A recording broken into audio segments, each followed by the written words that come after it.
suis heureux de présider ce matin la 4e réunion du comité de pilotage du projet de promotion de la gestion intégrée de l'économie des déchets solides, Promoged. Je me félicite du respect du calendrier relatif à la tenue des instances de gouvernance de ce projet depuis son installation le 25 novembre 2021 et apprécie la tenue du comité technique du 14 juin 2023. À ce titre, je tiens à féliciter le directeur général de la SONAGED et le directeur du Promoged pour toutes les dispositions prises. Aussi, l'opportunité n'est-elle pas donnée pour saluer et remercier nos partenaires techniques et financiers que sont la Banque mondiale, l'Agence française de développement, l'Agence espagnole pour la coopération internationale et le développement et la Banque européenne d'investissement pour l'appui financier et l'accompagnement permanent dans la mise en œuvre du Promoged. En particulier, je voudrais féliciter M. Farouk Bana pour sa promotion comme responsable sectoriel de la Banque mondiale en charge du développement durable pour les pays du Sahel et lui témoigner notre reconnaissance personnelle et celle du gouvernement de la République du Sénégal. Je tiens de lui sa rigueur, son professionnalisme, son sens du dialogue et son engagement sans faille depuis la préparation du projet. J'engage l'unité de gestion du projet à maintenir la même qualité de collaboration avec son remplaçant et toute l'équipe des co-financiers. Par ailleurs, je voudrais magnifier l'engagement constant des membres du comité et vos contributions significatives dans la mise en œuvre du projet. C'est dans ce sens qu'il faut placer notre session de ce matin, dont l'ordre du jour est d'une importance capitale.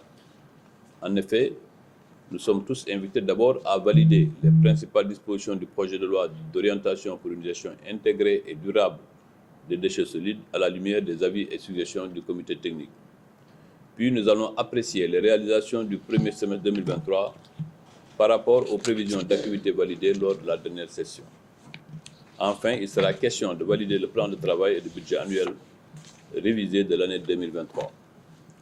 Concernant le premier point, je me félicite de la démarche participative et inclusive qui a gouverné tout le processus relatif à son élaboration.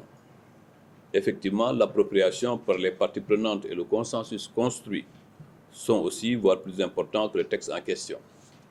Ce projet de loi d'orientation traduira la vision de son Excellence, le Président de la République, M. Macky Sall, d'un Sénégal zéro déchet et consolidera les déterminants nécessaires pour garantir la viabilité et la durabilité du secteur, par un meilleur cadre juridique, institutionnel, organisationnel et financier.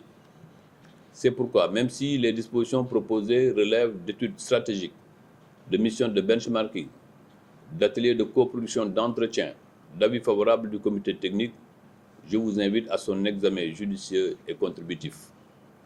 J'y associe les partenaires techniques et financiers dont il m'est revenu leur appréciation favorable à la solidité de la démarche et la pertinence des orientations. J'espère que cette dynamique permettra sans nul doute de lever les contraintes dans la mise en œuvre du projet. S'agissant du second point, nous constatons avec satisfaction que le Promoged est devenu une réalité avec des avancées significatives. Je peux citer notamment le projet de réception de la décharge de Mbobos, dont le contrat relatif aux travaux est en instance de signature après l'attribution effective du marché. Le paiement effectif des impenses pour les propriétaires fonciers impactés par les travaux de Mbobos. L'amélioration des conditions d'exploitation et de travail au niveau de la décharge. L'accompagnement socio-économique continu des récupérateurs, dont la formation de 200 femmes en technique de saponisation et de javelisation. L'identification et la sécurisation de plus de 500 sites destinés aux infrastructures. L'accompagnement de la DGID pour la mise à jour des bases de données fiscales et communes. La construction en cours de plus de 200 points de regroupement normalisés. Le réaménagement en cours de 8 décharges municipales. Le démarrage effectif des travaux de construction de l'herbier national. L'exécution de plusieurs études stratégiques. La création, l'installation et la tenue régulière des instances de gouvernance, la mobilisation communautaire autour des forums communautaires qui ont enregistré plus de 15 000 personnes. Aussi, je réitère tous mes encouragements au directeur du Promoged ainsi qu'à toute l'équipe qui l'accompagne. Toutefois, il est nécessaire que la révision du PTBA 2023 puisse servir de levier d'évaluation de la performance du projet en attendant la revue à mi-parcours prévue d'ici la fin de cette année. Et j'y invite tous les membres du comité de pilotage. Chers membres, mesdames et messieurs, je sais pouvoir compter sur chacun d'entre vous, pour sa contribution respective pour enrichir le projet de loi et booster davantage l'efficacité du projet qui nous réunit ce matin. Je souhaite plein succès à nos travaux et vous remercie de votre aimable attention. Sur ce, je déclare ouverte la réunion du comité de pilotage du Promojet. Donc, relativement à la présentation du bilan, donc le bilan des activités avait été présenté avec une contribution des membres du comité de pilotage qui ont salué surtout la territorialisation du Promojet, dans la mesure où effectivement il y a une gouvernance aussi bien politique qu'une gouvernance territoriale par la mise en place des instances de gouvernance à l'échelle des régions, mais aussi à l'échelle communale, ainsi que la participation des populations à travers des forums communautaires. Aussi, le comité de pilotage donc, a fait le point sur les différentes réalisations dans les différentes composantes, aussi bien la composante gouvernance que la composante technique. Donc, à l'issue de la présentation sur les réalisations, donc, une présentation a été faite sur le PTBA, donc, par rapport aux prévisions de décaissement, mais aussi sur les décaissements réels, avec un taux de 21,7%. Qui avait été noté, mais des prévisions qui pouvaient aller jusqu'à 58%, tenant compte des prévisions de décaissement pour les mois de novembre et de décembre. À l'issue de cela, donc, le PTBA de 2023 a été présenté et validé par le comité de pilotage, mais aussi tout en relevant aussi les contraintes dans la mise en œuvre du Promojet, relativement surtout à la faiblesse du taux de décaissement. Donc, ceci aussi avait été discuté lors du précédent comité de pilotage.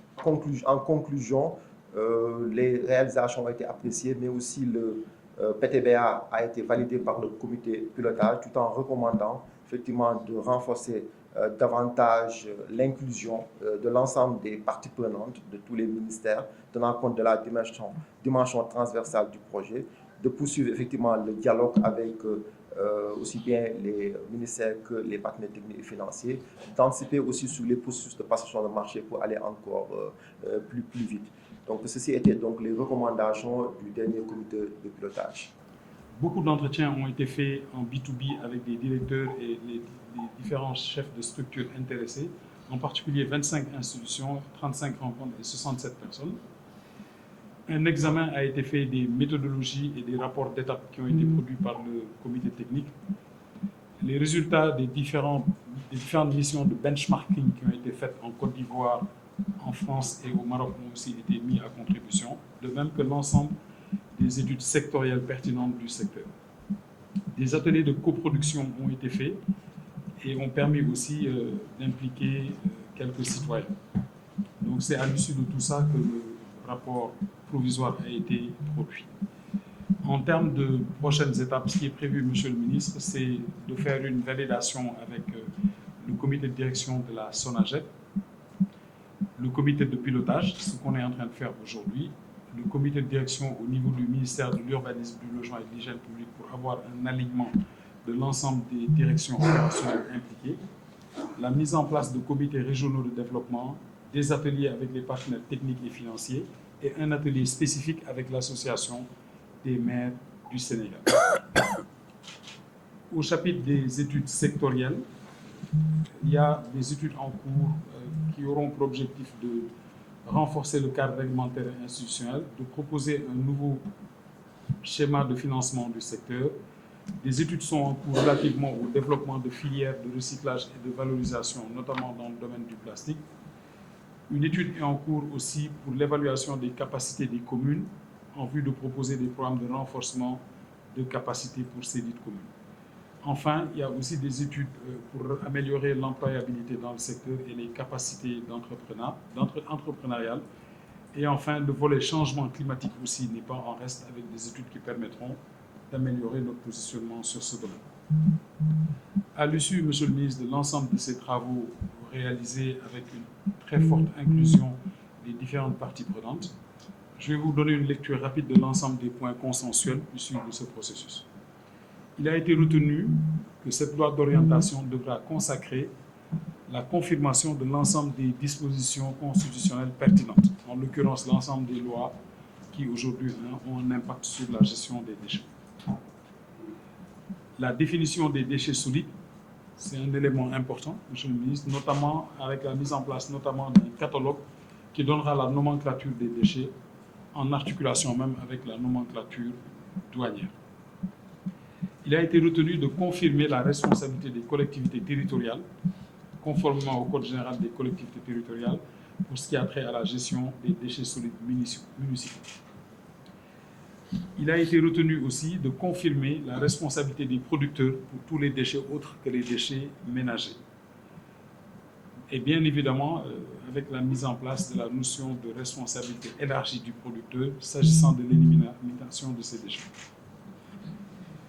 Le principe d'une transition vers une logique de performance aussi est mis en évidence, notamment pour ce qui concernera les éventuels contrats entre l'État et les collectivités territoriales.